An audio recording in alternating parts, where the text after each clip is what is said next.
What's up, Red? I can't hear you. Make sure you're unmuted. I got you. I got you now. Good, man.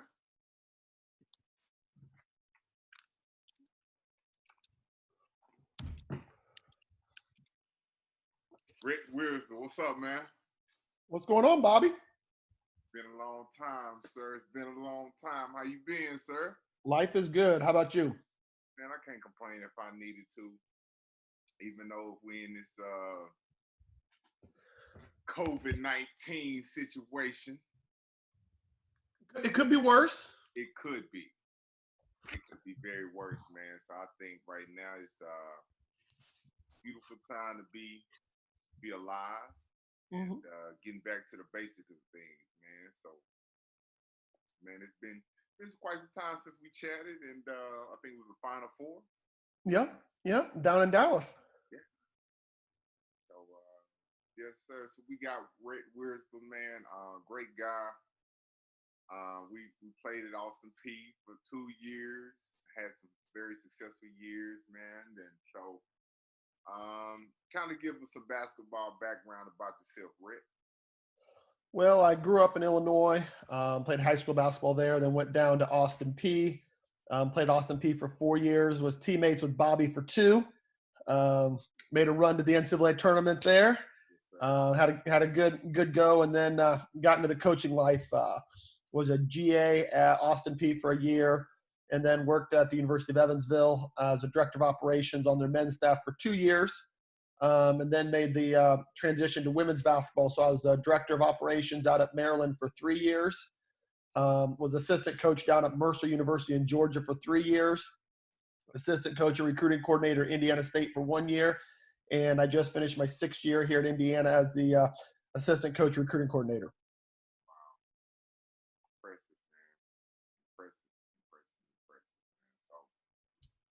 We just want to kind of get some feedback and get some of our kids and parents to understand a good understanding of recruiting, just the life and things of that nature. So, what's some of your greatest accomplishments on and off the floor? I mean, on the court, obviously, it's going to be winning the conference championship, going to the NCAA tournament. One of those lifelong dreams, playing the NCAA tournament, and was able to achieve that. And then follow that back up the next year with a undefeated run through the conference. Unfortunately, lost in the conference championship game in the tournament, and so went to the NIT and had a couple games there. So had a really good run at Austin Peay. We left. My class graduated as the all-time winningest class in Austin Peay history, which was pretty good with what they've been able to do down there. And then coaching. I've been a part of some really, really good teams. When I was out at the University of Maryland, we had 4 first-round draft picks on our team. Ended up going to 2 Elite Eights. Down at Mercer, I joined a new staff down there, and Coach Susie Gardner, we took over a program that we basically started rock bottom. Year 1, we won 2 games. Year 2, we won 6 games. And then year 3, we won 20 games. So being able to take a program from the bottom to the top was something pretty special.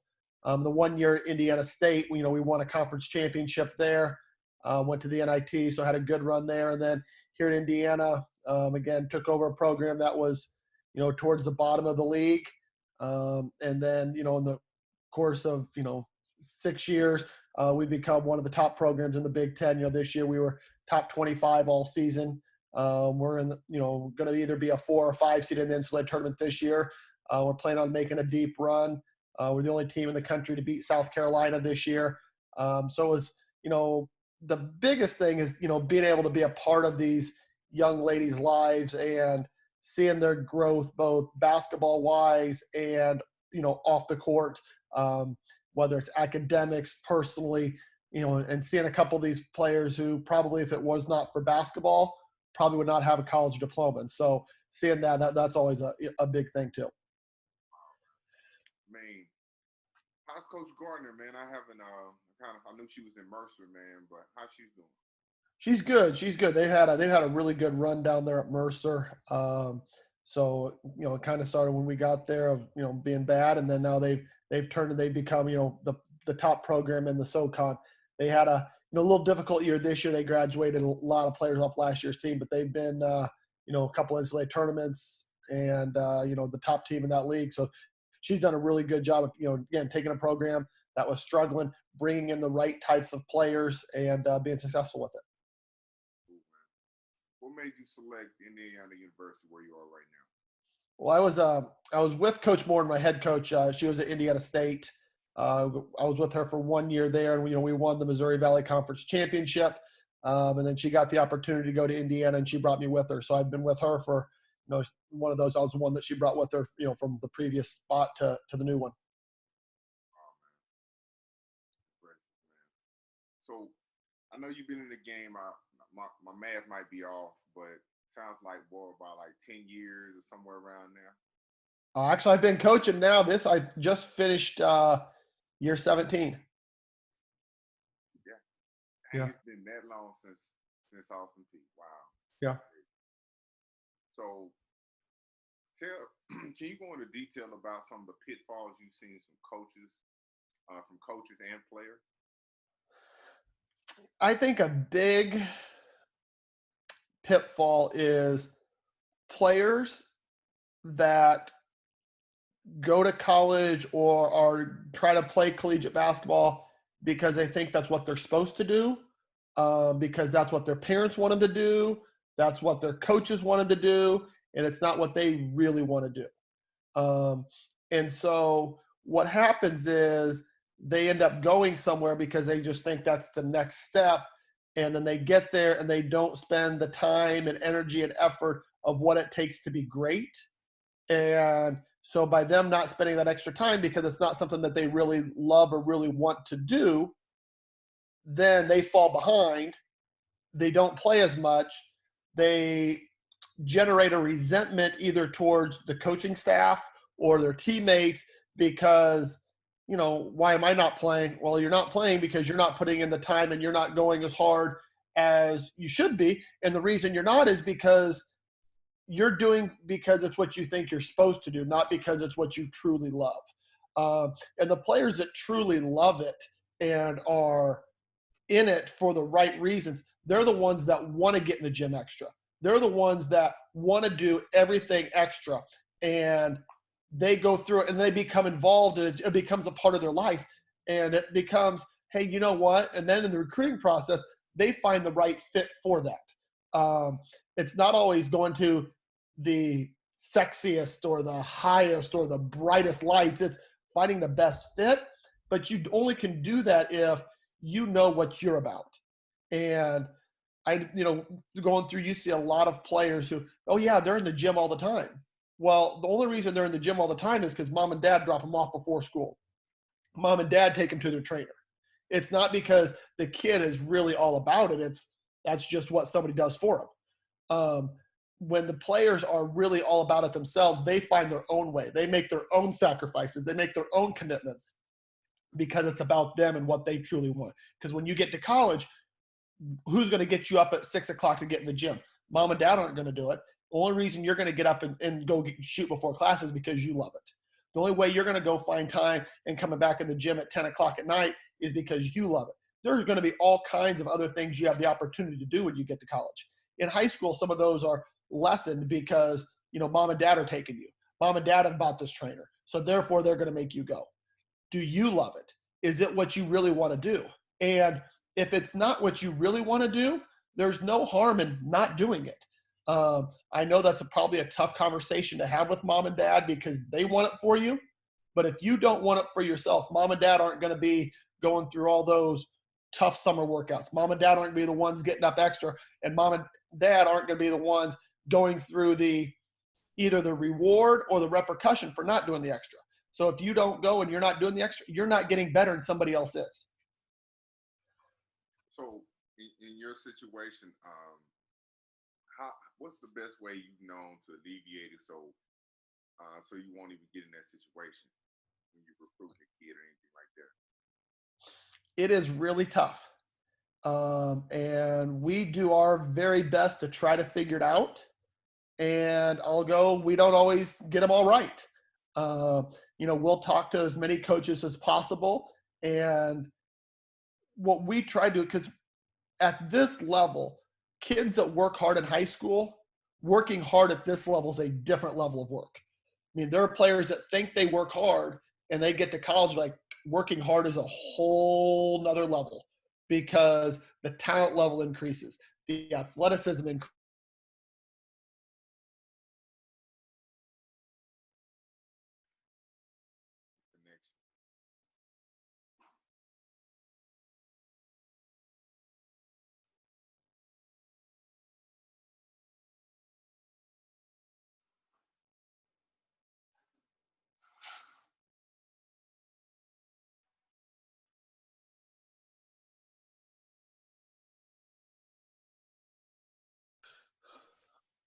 Connection. You back? Yeah, I'm back. You good? I'm good, man. I think you were talking. The last thing you said was about the that we called was the athleticism, the work ethic, and I think that's where we left off. Yeah, so you get to this level, the athleticism increases of everybody. Everybody's work ethic is better. So what was working hard in high school becomes the bare minimum of what's required here. And so, I mean, we've talked to coaches and they tell us how hard their player works, and they get here and they do the bare minimum because they're doing the same thing they did before. So we try to do a really good job of finding out those players' passions, what makes it go, and we are very honest on the front end, and we tell kids we're going to coach them hard. We have high expectations. We demand a lot. We're also going to love them hard too. You can't just coach somebody hard and push them unless there's that love on the other side of it. So we do both of it, but we're very upfront with it, and we let them know. And if they don't want to be doing the extra, and they don't want to be pushed, we're not the right fit for them. And we've lost really good kids because of it.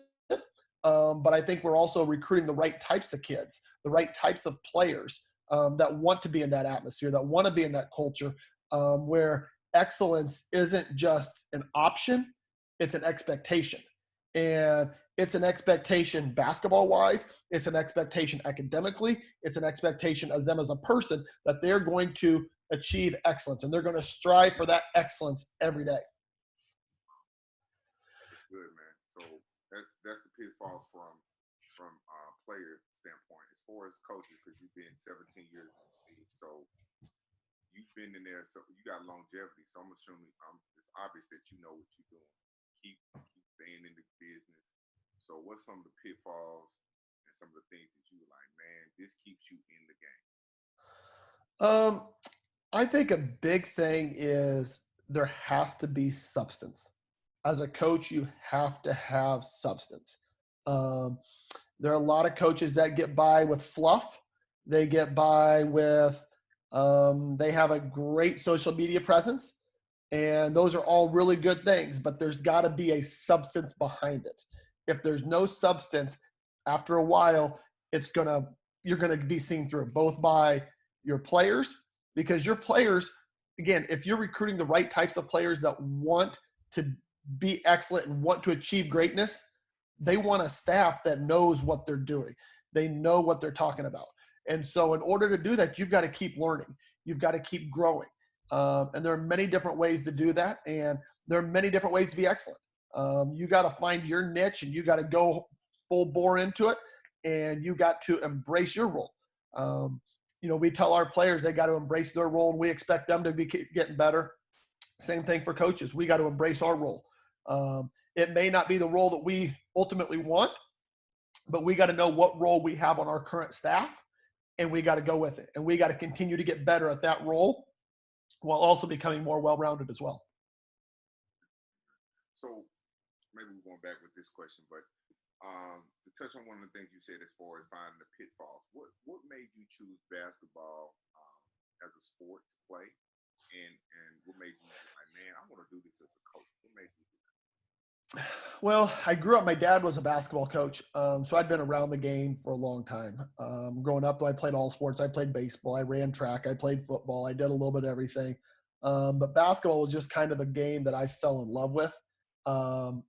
I felt a solace to, like, I could go in the gym and I could be by myself. I could go outside. I could work by myself. It was something that I wanted to do. It was something that, I had a passion for. And When I got to college, my original plan was not to go into coaching. I had other interests. And then as I kept on going, I couldn't see my life without basketball. And then as I started coaching, uh, I was able to start developing some relationships with players.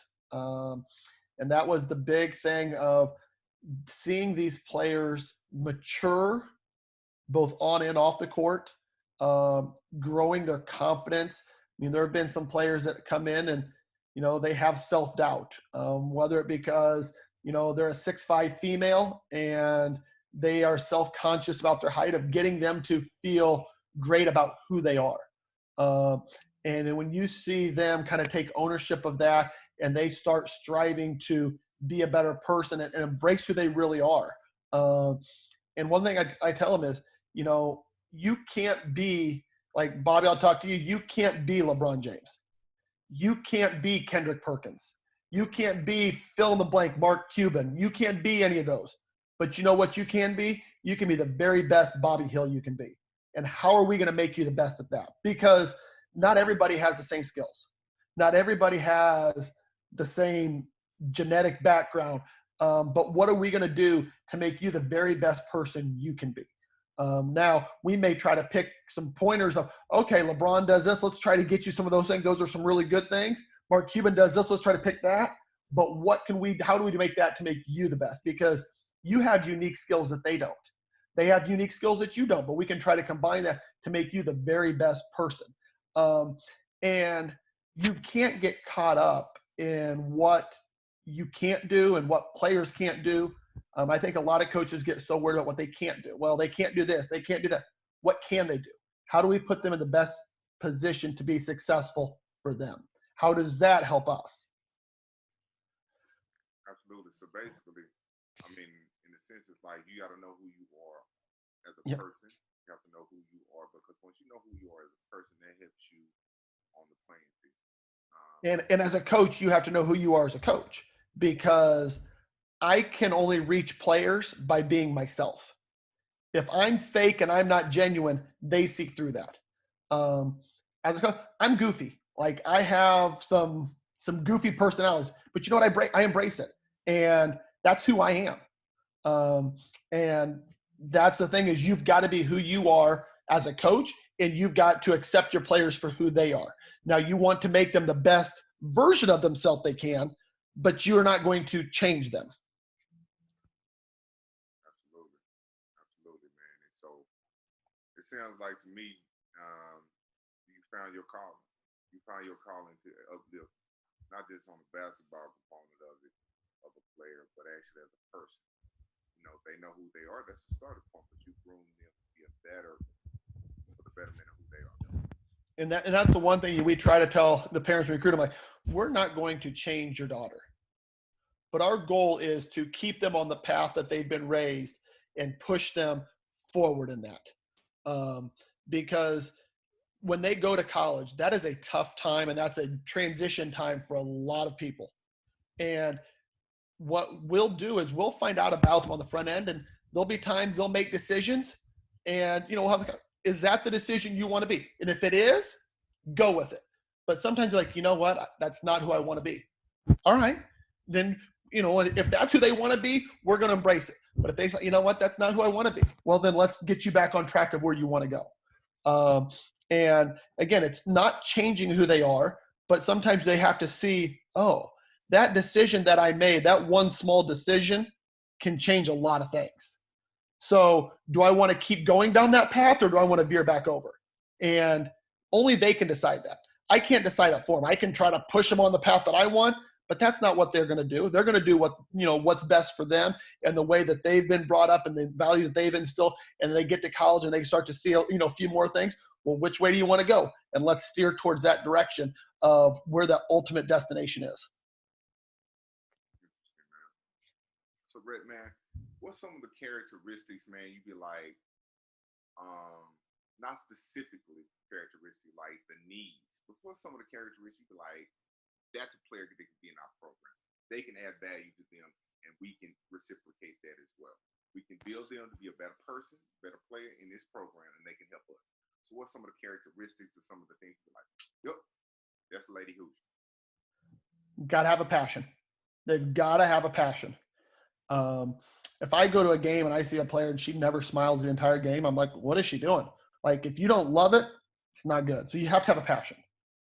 You have to have a competitive nature to you. You've got to want to be great. You've got to want to compete and really be better. You've got to, if there's not that competitive nature, then losing doesn't affect you as much as it should. And you have to have a work ethic. You've got to be able to strive.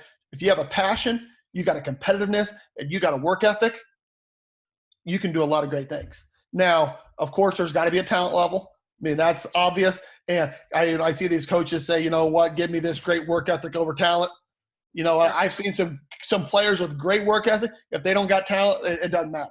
Like if you're 4'3" and you run a 7-second 40, it doesn't matter how hard you work. You're not going to play at the highest level. But it can make up grounds. So there has to be a talent level there. Obviously, that's no question. But if you have a talent level and you don't have those other three, that's dropping you down as well. So it's that combination of having a talent and having the competitiveness, the passion, and the work ethic. Beautiful. So what's because I know you're married, got a family now. Congratulations on all that great development. So how do you balance work and life? Well, I'm fortunate that I have a great wife. She does a great job taking care of our two children, because there'll be times that I'm gone when they wake up and I'm gone when they're asleep, and she's taking care of them for the full day. And those two can be a handful. I mean, they're 4 and 1, and they go nonstop. But then she also knows, you know, when the time is, hey, I got some time, she'll bring them up for lunch, or, you know, I'll try to get home when I can, you know, as early as I possibly can. So hopefully we can get dinner, you know, something after. So it's trying to, again, prioritize of, okay, do I see them in the morning, lunch, dinner? When am I going to get that time? When can I put things aside and give them my undivided attention? Now, this past month that I've been home has been absolutely crazy, because we've had more family dinners in this past month than we have in the last year. Just because, you know, everything's together, whether it's breakfast, lunch, and dinner, and being involved, you know, whether it is, you know, teaching my son to ride a bike, you know, going out playing baseball, shooting hoops, whatever it is, of trying to find that time. And then, you know, when it gets back to going, that time's going to decrease. So when it is, making that time together intentional. What's up, man? Cool. So, Rick, let me ask you this, man. Getting back onto the recruiting and stuff like that. So, how does social media play a part in the recruiting process? There could be positives and negatives with social media, because we'll go through it, and, you know, we follow the social media of all the kids we recruit, and we follow their parents, and we can see some parents that are like, you know what, that parent is too much. She is too much. He is too much, especially when parents are critical of whether it is coaches, teammates, different things there. So, you know, we have actually stopped recruiting kids because of parents, whether it is behavior on social media or at games, different things you see. Players, you start to see, are they on social media all the time? Because if they're on social media all the time, are they spending more time on social media than they are getting better? Are they spending more time on social media than they are on their homework? Because as we tell our players, you have to have a list of priorities. And basketball has to be one of those. It doesn't have to be number one, but it's got to be toward the top. You know, you're going to have your faith, you're going to have your family, you're going to have your academics, you got to have basketball. You got social, you got a lot of other things that can be involved in there. When all the more things start getting above basketball, you're going to be in trouble. Because as we talk through, you've got to have your priorities in line. You got to have your passion. Where's your passion? Are you more passionate about getting likes on your phone than you are in really getting better? Because in the grand scheme, it doesn't matter how many people like your tweet. Are you really trying to get better? Are you really about it? Or are you just about the appearance? And I'll go through the recruiting process. A lot of kids are more in love with being recruited than being a basketball player. they want to go and they want to hype up all their recruiting exploits of what they're ranked, where they're visiting, where the offers are coming from. And again, not that putting that out there is all bad, but do you like that more than you like getting better? Because that's important. And then go through, what are you tweeting? Is it all me, me, me, me, me? I mean, again, not that tweeting something about yourself is bad. That's not bad. But if it's all about you and what you're doing and, oh, I'm going to the gym today. Well, if you tweet every time you go to the gym and I see you tweet 3 times going to the gym in a month, have you only been to the gym 3 times that month? Because the players that are in the gym all the time, they don't got time to tweet all that. You know, they might tweet out a workout now and then. They might tweet out a highlight. That's fine. And I'll go through. We found players because we've seen highlights posted online. Because we get them, we'll watch them. But it's got to, again, there's got to be some substance behind it. Again, you've got to love being a basketball player more than you love being recruited. Because soon enough, that time to be recruited is over. And if all you're about is being recruited, when you get there and now you're being coached, you're going to leave and go be recruited again. Because the only point of being recruited is to find that spot. It's not to feel validation in how many likes you're getting and who, you know, how many schools want you. We always kind of laugh of, it doesn't matter if you have 1 offer, if you have 40, as long as you find the right one. Because you can't go to 40 schools. Doesn't matter if 40 schools offer you. You need to find the right one. And if I got 1 offer, but it's the right one for me, doesn't matter what the other 39 are. Doesn't matter. Doesn't matter if I got them or not. So I go through, I had 1 D1 offer. It was to Austin Peay. It wouldn't have mattered if I had 40 offers. If I'd have chose the wrong one. Find the right one for you. It doesn't matter how many. Doesn't matter how many coaches don't believe in you. Find the one that does. Wow. So finding the right place, and just it's more about quality than quantity. Exactly. And I go through, you know, a lot of these kids, they just want to count offers. They don't even care who got this. Oh, I got another offer. So they can put it up there and all these people can comment on it. Again, what's important to you? If staying close to home, and Bobby, you're from Texas, right? So you want to stay close to home. Doesn't matter if Washington State offers you a scholarship because you're not going there anyway. If playing for, you know, whether it's a male or a female head coach is important, it doesn't matter if the other one, if you already know what you want. And again, if you have no offers and you're from Texas, you may have to take the one to Washington State. But if I already have 3 or 4 offers and I already know I've got, I'm from Indiana and I want to stay close to home and I got an offer from Indiana and I got an offer from Oregon and I got an offer from South Carolina. Well, it doesn't matter if my next offer comes from UCLA. I'm not going there. I know I want to stay close to home. I know what's important to me. I know what these things are. I want to play in a system that's fast. I want to play, again, find out what's important to you. And as you start to go through, you start to learn what's more important to you. But there are certain things that are going to, you know what, I definitely want that. Then I don't need to listen to things that aren't.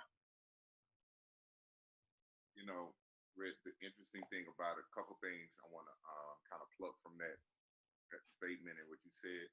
The funny thing about it is, I don't think a lot of people know this, but Washington State actually was one of my choices. Here's the thing, and I'm serious. I was actually, and I think Klay Thompson was around there. He would have been around that time. Washington State was one of my choices. And I didn't go, of course.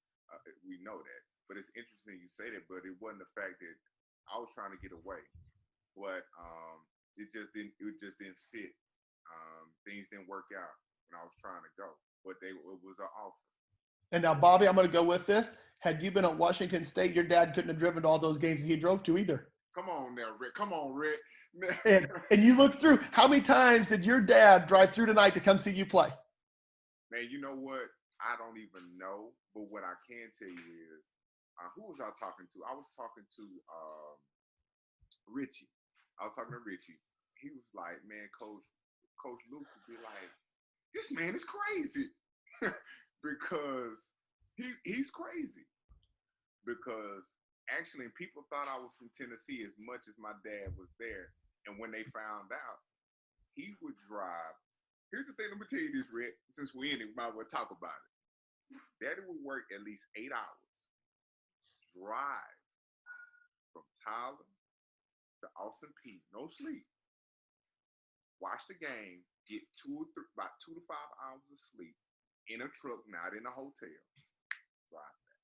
I was like, man, I got it, I'm gone.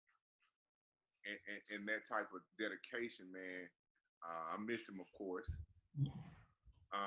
That dedication, and that's one of my choices. It's like, man, I didn't really want to go there, but I wanted to see what it's about, because if I really liked it, I'm sure he would have made it happen. But it kind of goes back, and tell me your thoughts on this, man, because what you said about recruiting, it's kind of like dating. Mm-hmm. Everybody wants to marry. Everybody wants the wedding, but that marriage. Do you see a parallel there? Oh, it's important. That's what I said. Are you dating for the wedding day, or are you dating for the 40 years after? So when you go through the recruiting process, are you going through the recruiting process because you want all the publicity that comes along with it, and on that announcement day? Because once you announce, what's next? What's next? And we've told our kids recruit that, like, after you announce, what's next? Have you reached your pinnacle because you signed? Because now the work just starts. Getting that offer and getting that signing, that's a great achievement, and you should celebrate it. You should, because you've worked a lot for it. But did you work to get there, or did you work to make the most of it? And again, that's something we try to find out on the front end. And it doesn't, you don't always find out. You don't always get everything right. But it's what's next. Same thing as you go through with your marriage analogy. You get married. What's next? Are you okay? You better find you somebody that when you got a baby crying at 2 a.m. and you got another son in there throwing up, that you're okay dealing with that person. Because not every day is that wedding day when you got everybody celebrating you. Now you got to take care of somebody else. So same thing with you get to college. You've gone through this. You've been loved. Everybody told you how great you are. You commit. Now the work really starts, because you were the best player in high school. Well, now you're going to a college where everybody was the best player. You better put your big boy shorts on and let's go to work. Very true, man. So appreciate you. So what is a day like from your perspective, from a coach's perspective? What's a day like, a regular day, from a coach and from a player? From a coach, there's no regular day. Every day is different. It all depends on different times of year, what's going on. Are we in season? Are we, recruiting heavy time? In season, you're still recruiting, but you got to deal with your current players. You got to deal with future players. You got to deal with any situations that may come up. You got to deal with game plan, preparation. There's always something different coming as a coach. So the more prepared you are on the front end, the better, because you can't be waiting the last minute to pick something up, because what if an issue comes up? You know what? I don't have my scouting report. It's due in 2 hours. Well, now all of a sudden one of our current players is having an issue with mom back home and they're in my office. I can't kick them out because I got to deal with my scouting report. I got to deal with them first, because players come first. So you need to stay ahead and prepared so that, if something does come up, I'm not behind. So whatever it is, again, you might have to spend late nights at home getting your scouting report ready, because in the office, your players are coming in to deal with an issue. You're ready for it. You get a call from a top recruit, you got to take it. So you always have that going on. As a player, school year, let's say you got an 8 a.m. class. You get up, you go to 8 a.m. class, you got a 9 a.m. class, and you're coming in, you're getting a workout in. 10:15 to 10:45, I'm going to go get a hard 30-minute workout in. Then I'm going to get back, take a quick shower, head to class, get some lunch, and then I got practice. So that workout in there, it's not part of practice. That's an addition to.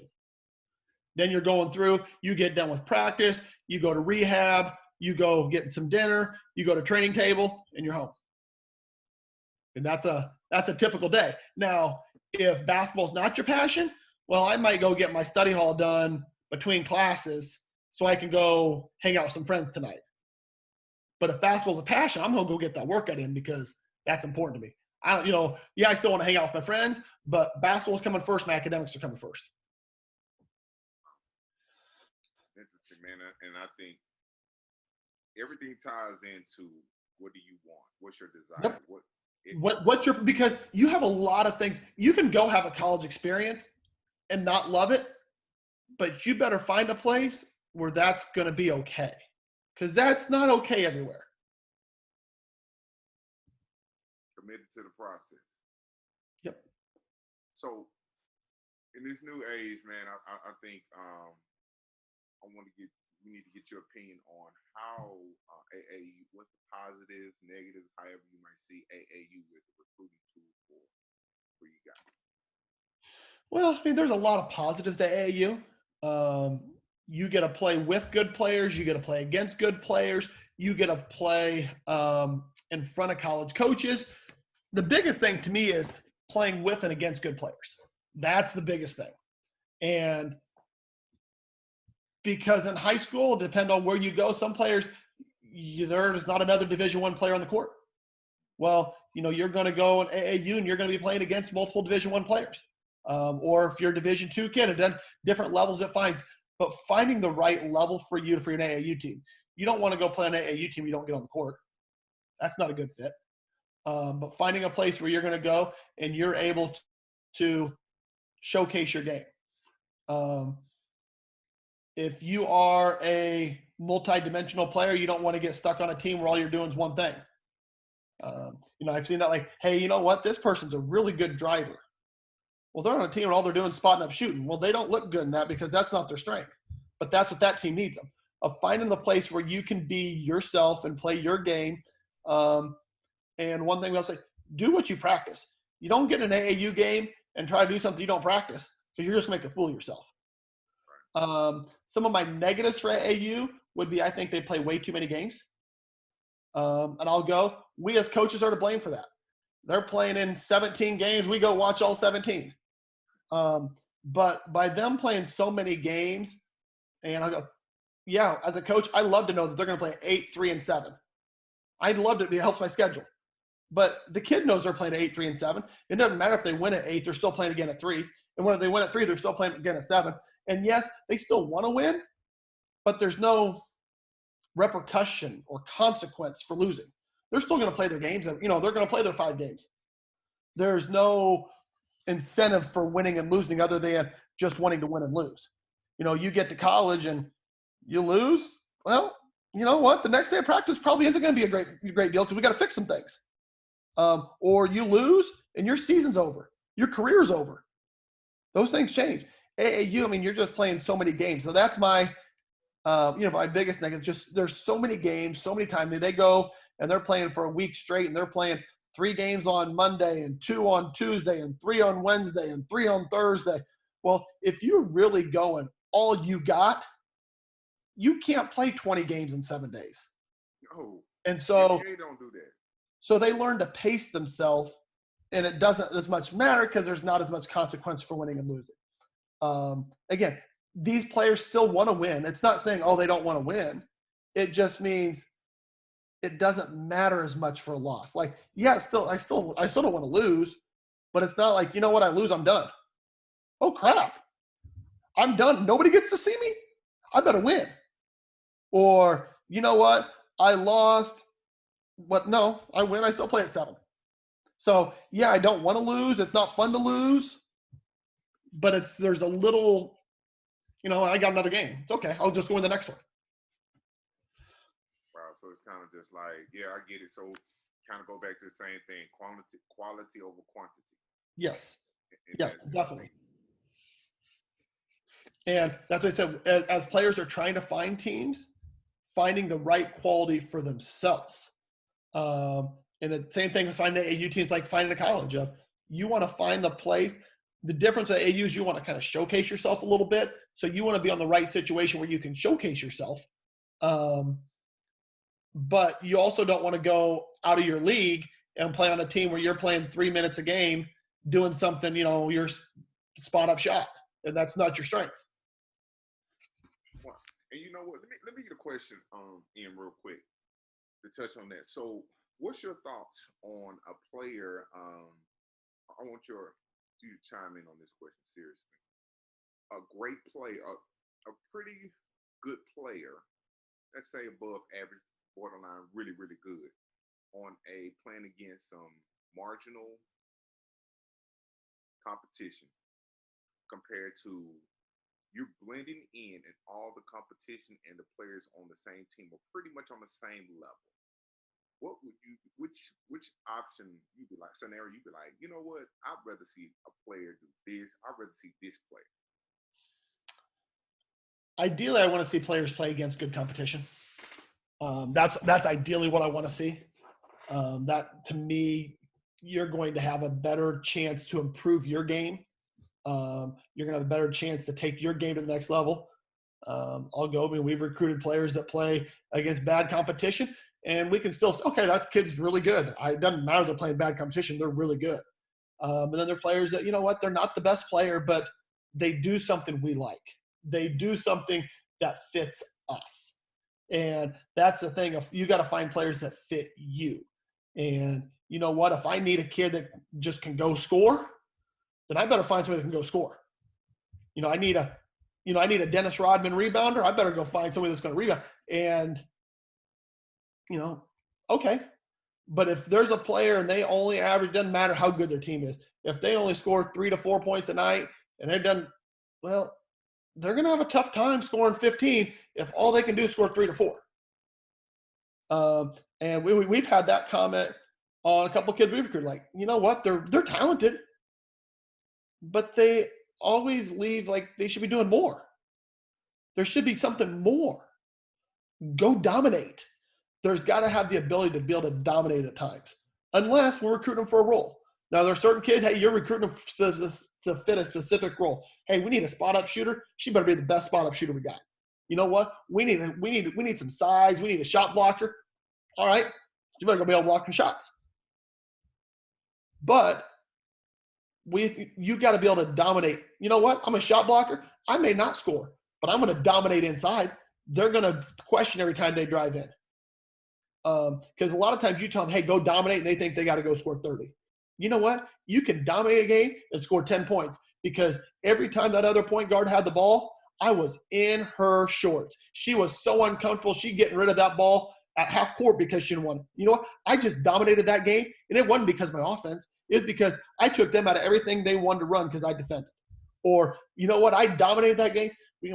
Anybody that's watching The Last Dance, they just watched, Dennis Rodman. He dominated games without ever scoring a point because he defended and he rebounded.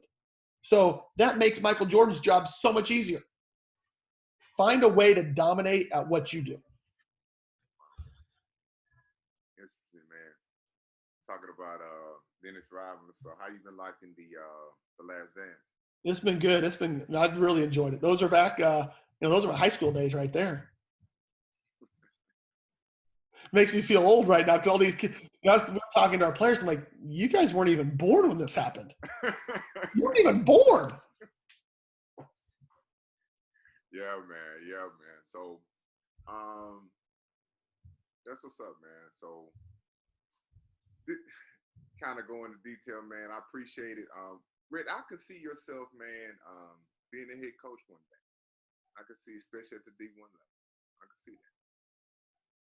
I mean, that's, eventually if the time comes and the opportunity's there, but, I'm in a great situation here at Indiana. We got a great staff. Players are, good players.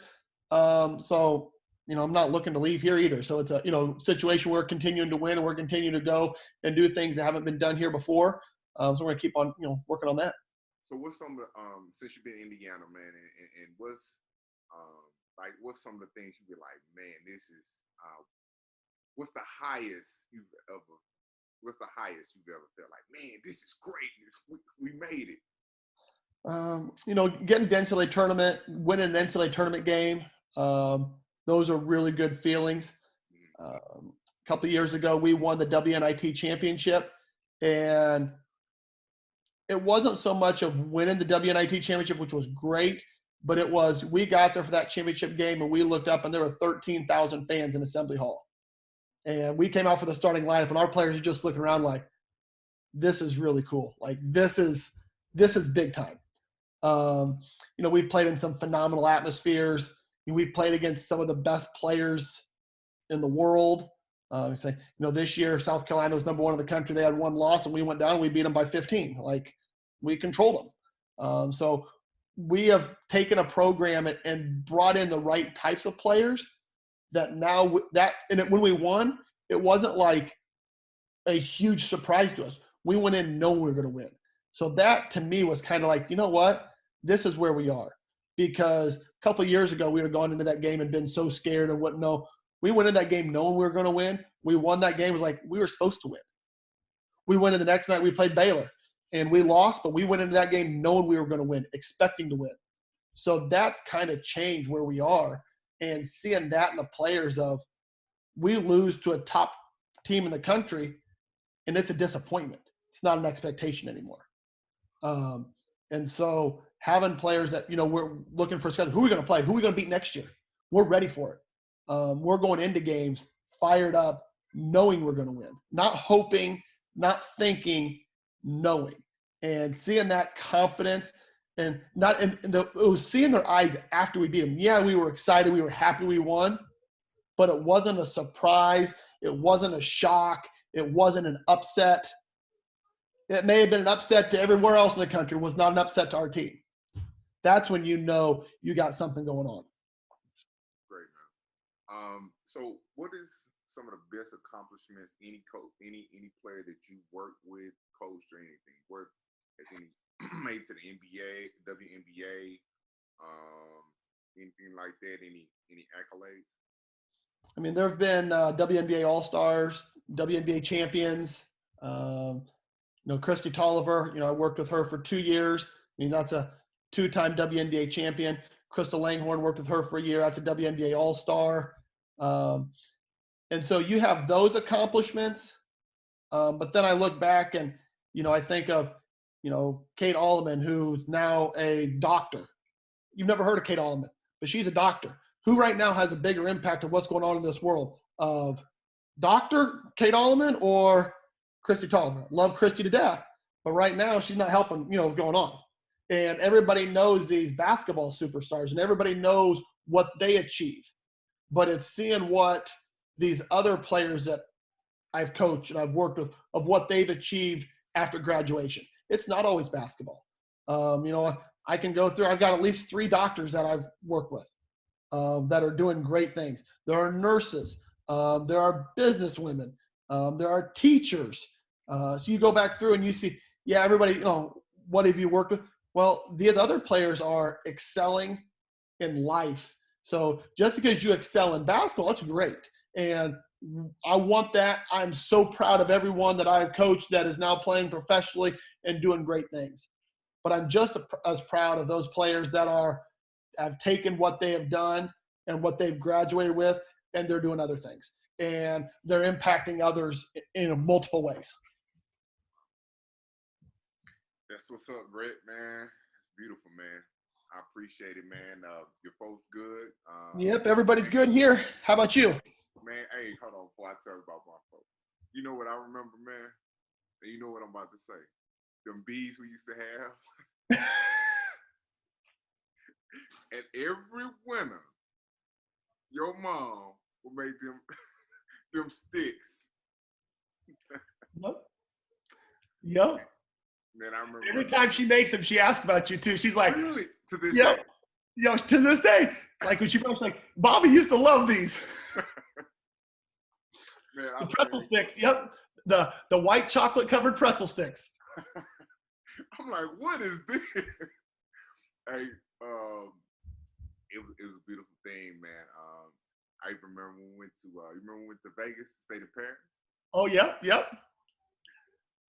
So. And the whole team didn't make it back from that trip.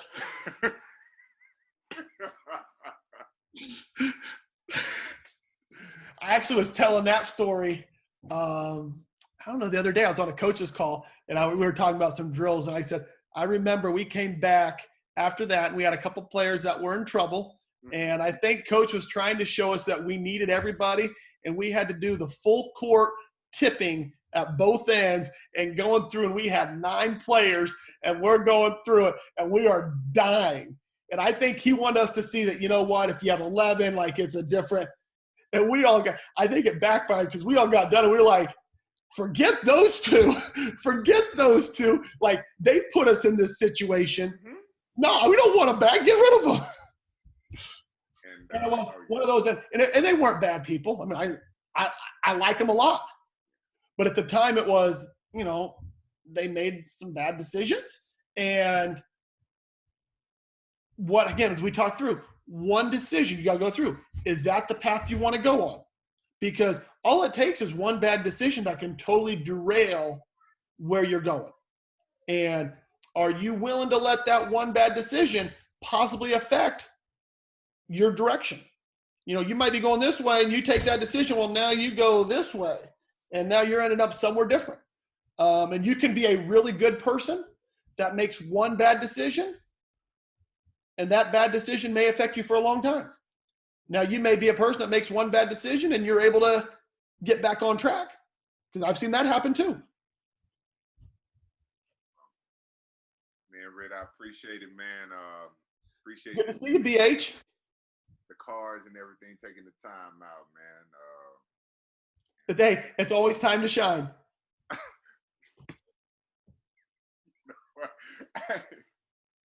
You ain't forgot about that, huh? I've not forgot about it.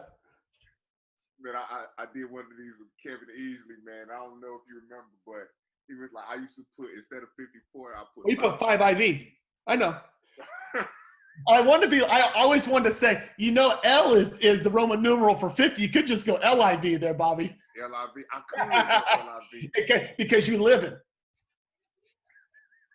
That's beautiful.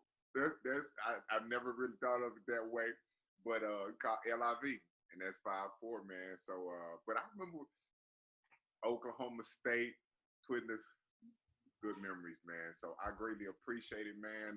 Good to see you, man. Tell everybody hi. Likewise, man. All right, talk to you later, Bobby. Take care. Bye.